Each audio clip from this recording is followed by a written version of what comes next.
outstanding.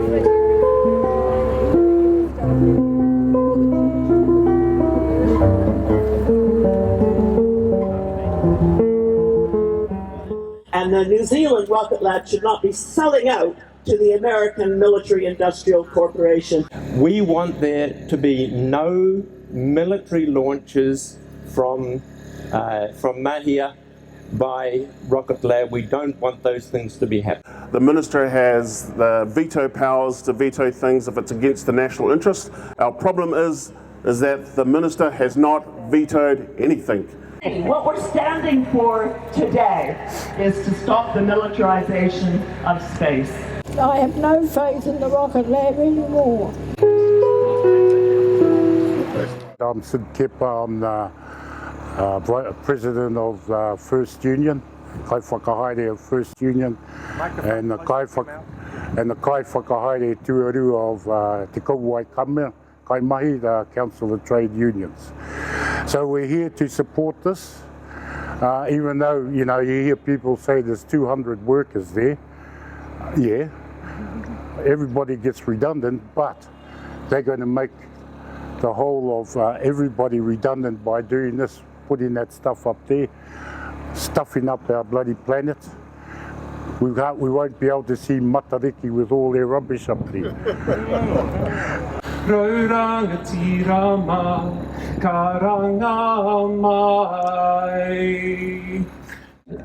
Even this morning, reading a little story on Newsroom that explains how far New Zealand is going into the whole space industry and what an important commercial enterprise this is going to be for us, when we know, when we read more about Rocket Lab, that it is effectively a base, a US base, I guess we'd say, you know, with the ownership not here in New Zealand, but out of country.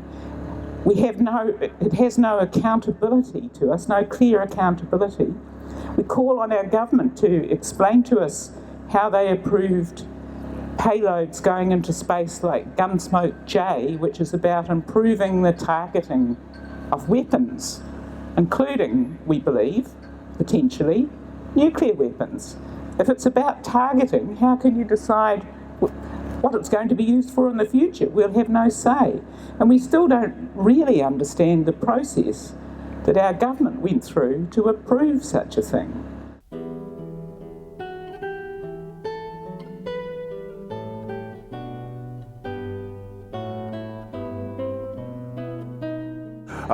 So today I'd like to announce that on behalf of the Greens, I will be launching a private members bill to prohibit the launching of military payloads from New Zealand soil. It's going to amend the Outer Space and High Altitude Activities Act, because that's the primary legislation that is being used to actually get permission to launch things into outer space.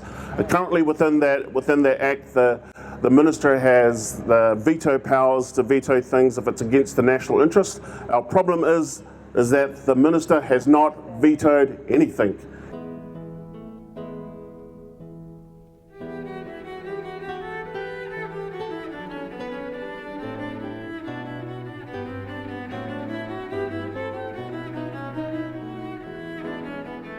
I think it's really important that we actually take hold of our own international responsibilities and commitment to peace. What happens is when you privatise that stuff, which is what's actually happened here, Rocket Lab has managed to circumvent our international obligations, I think, and our commitments to peace as well. And that is actually something that we need to really get a handle on as parliamentarians and Parliament as well, but in particular with governments as well. And so what my bill will do is we'll draw a line in the sand saying, hey, if you think this is okay, why?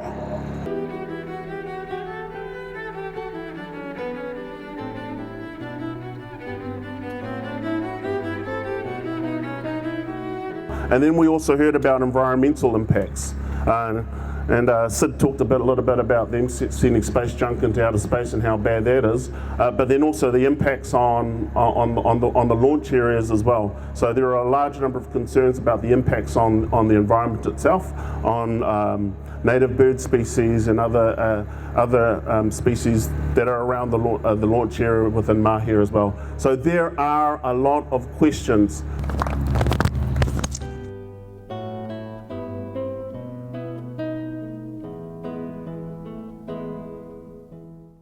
And essentially what I had to say to them was, first, space is the last commons that we have of humanity. And space should not be used in the interest of any national security. We can't go putting satellites up into space which are for the purpose of keeping one nation happy and secure at the potential disadvantage of the rest of the world. So if we're going to be up there in space, and we have to ask the question as to what sort of activities in space are consistent with the needs of our planet and the needs of the future of not just ourselves as humans, but of the whole ecosystem and everything to which we belong, we're going to have some serious discussions internationally, and we're going to have agreements which actually limit the sort of thing that we're trying to achieve here as far as our own country of Aotearoa is concerned right here today.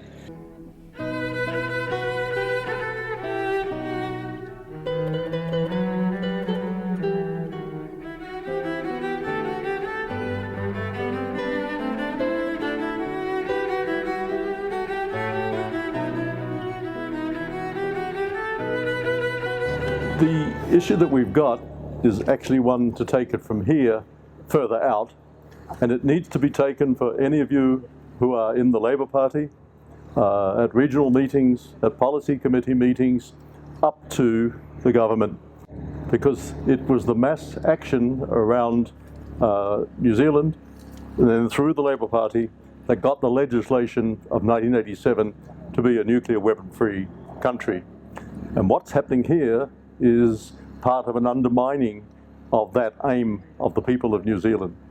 And the aim was for an independent foreign policy. It was very good in the meeting to have Peter Wills there, particularly his knowledge of physics. But throughout New Zealand, we have knowledge of everybody that we want an independent foreign policy. It's impossible to have an independent foreign policy if you work with the United States military. And the bill that's just been outlined to you is an important part of putting back integrity into our quest for an independent foreign policy.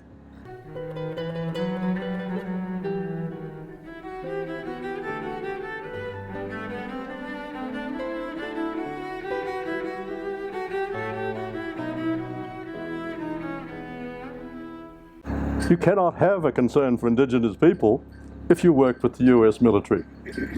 You could start a long way back, but if you just start with Nagasaki and Hiroshima, our international war crime, move through Korea, the millions dead in Indochina, in Africa, in South America, you find one common thread.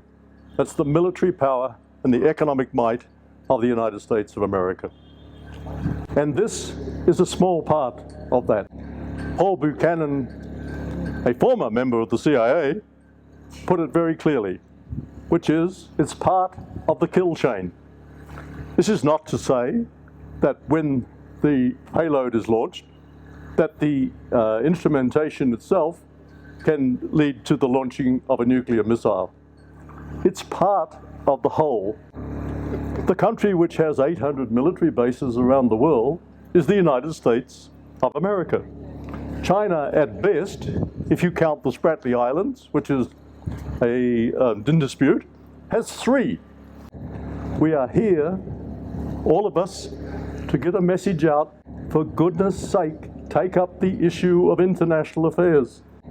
And now it is an encouraging sign to have the Green Party to work on that cooperation and call on the Labour government, make sure we have an independent foreign policy by pulling out the permission to launch these payloads for the military of the United States from New Zealand. Thank you very much. Just to say that I regard myself as representing New Zealand Nuclear Free Peacemaking, which is the organization my father started in 1981-82. I'm pleased to report that one of the organizations I'm closely liaising with in the United States is called the Global Network Against Weapons and Nuclear Power in Space. So really, we are in liaison with the best American minds who want to stop warfare because it's a barbaric practice, and in the 21st century, we should not be engaging in it, and certainly not encouraging it, and certainly not spending millions and billions of dollars on it.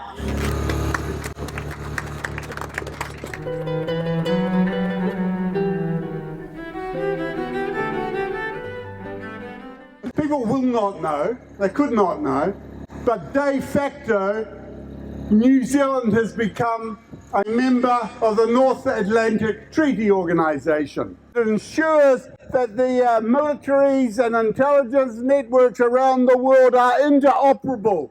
And we are Space for Peace, Aotearoa.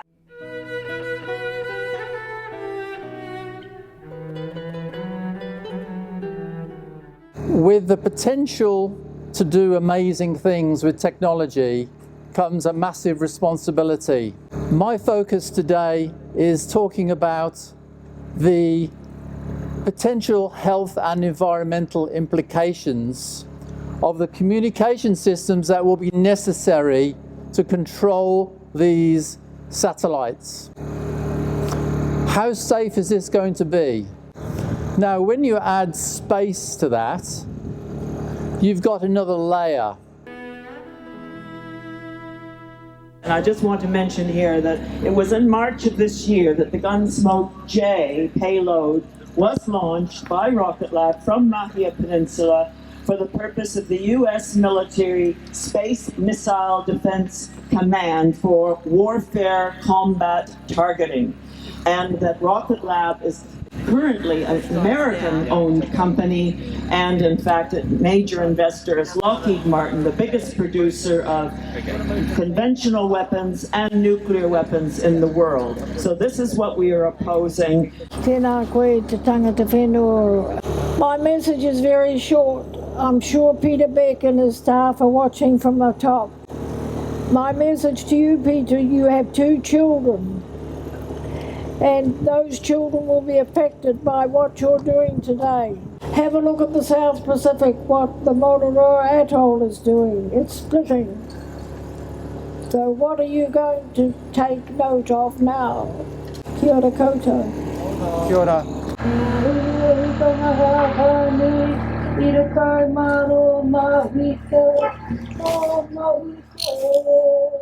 And we are so grateful that so many of us have been able to come together and create the spearhead of collective consciousness and conscience for the well-being of humanity and the blessed Mother Earth, Papatuanuku.